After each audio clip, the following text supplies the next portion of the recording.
guys, welcome back to another episode of Remain Healthy. My name is Amy, and this channel called Remain Healthy is here to help you incorporate more plant-based foods into your diet so that you can increase your health, increase your strength, help with the environment, and obviously the animals as well. So we try to give you, Laura and I, some plant-based recipes that are simple, easy, or small tips to help incorporate more plants into your diet and eat less meat.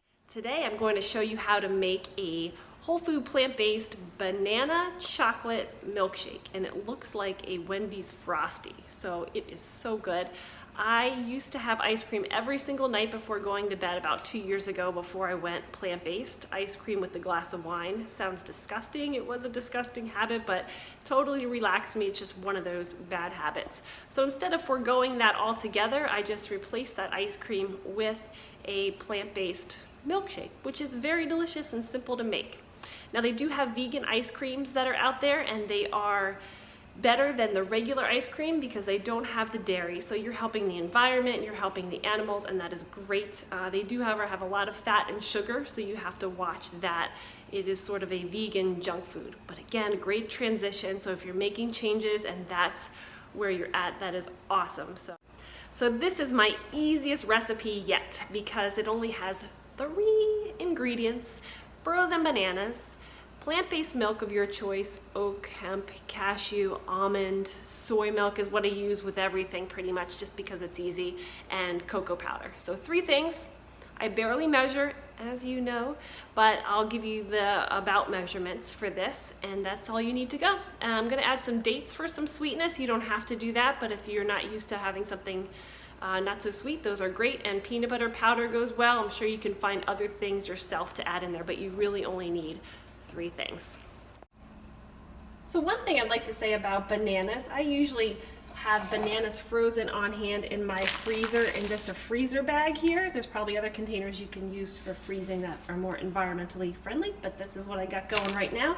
And when my bananas start to look like this and I'm not in the mood to make banana bread, banana muffins, or whatever the heck you come up with, I peel those, keys to peel them, and put them in the bag to freeze for later for milkshakes, and they go pretty quickly. You can put them in any kind of smoothie, which is good, but make sure you peel them because then when they're frozen, they're impossible to peel, so that's a good tip.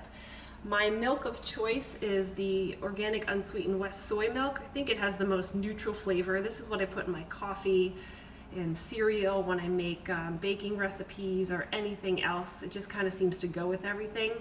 You can pick whatever milk you want, except I really wouldn't pick the cow's milk because it has all the estrogens and it has the insulin growth factor. It increases your risk for cancer. 70% of people are lactose intolerant, which is crazy. And there's so many kinds of milk out there. There's hemp, flax, soy, cashew, oat milk now is popular. So until you find the right one that you want, there's no shortage of choices for that. And cocoa powder I just kind of buy in bulk, so I keep it in my little container there.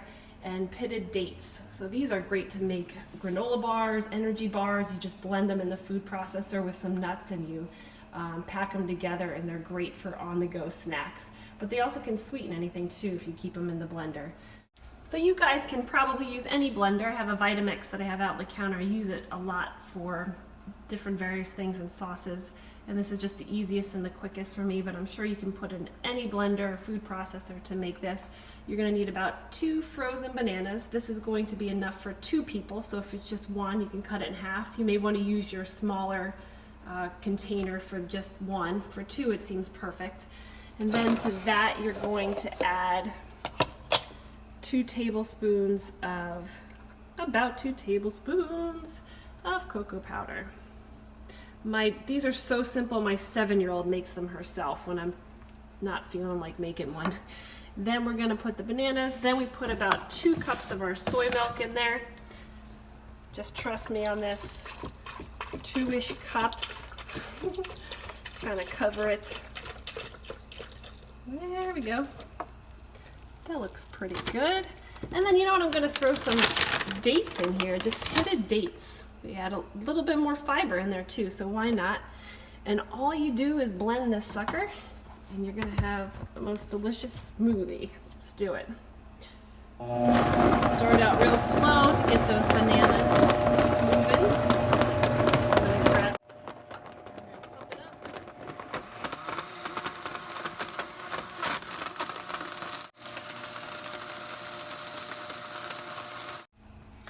Okay, so check out this goodness. You guys will have to decide how thick you like it or how watery you like it. And then you can always add more bananas or more soy milk into there, but that looks pretty good to me.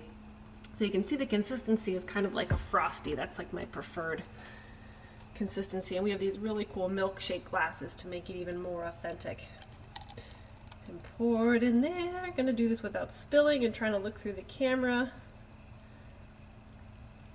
Oh yeah. Oh, see that banana chunk? My daughter loves those. So that could be her glass. But as you can see, you'll have to make it for yourself to know how delicious this tastes. Cheers.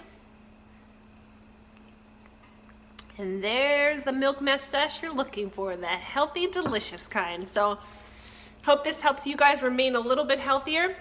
If you like this episode and want to see more plant-based recipes and more tips that you can incorporate plants into your diet, please subscribe down below. Give us a thumbs up if you liked it. Tell us what you like and what you'd like to see more of. Hope you enjoyed this episode, and please remain healthy.